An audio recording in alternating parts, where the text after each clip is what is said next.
ഏശയ്യായുടെ പുസ്തകം 66-ാം അധ്യായം 2-ാം തിരുവചനം. കർത്താവ് അരുളിച്ചെയ്യുന്നു, ഇവയെല്ലാം എൻ്റെ കരവേലയാണ്, ഇവയെല്ലാം എൻ്റേത് തന്നെ. ആത്മാവിൽ എളിമയും അനുതാപവും ഉണ്ടായിരിക്കുകയും എൻ്റെ വചനം ശ്രവിക്കുമ്പോൾ വിറയ്ക്കുകയും ചെയ്യുന്നവരെയാണ് ഞാൻ കടാക്ഷിക്കുക.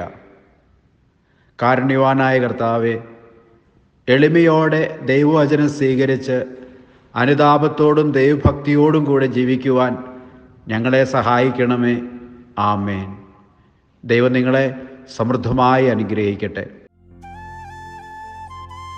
നമ്മുടെ കർത്താവ് ഈശോ മിശിഹായുടെ കൃപയും പിതാവായ ദൈവത്തിൻ്റെ സ്നേഹവും പരിശുദ്ധാത്മാവിൻ്റെ സഹവാസവും നാം എല്ലാവരോടും കൂടി ഉണ്ടായിരിക്കട്ടെ, ഇപ്പോഴും എപ്പോഴും എന്നേക്കും.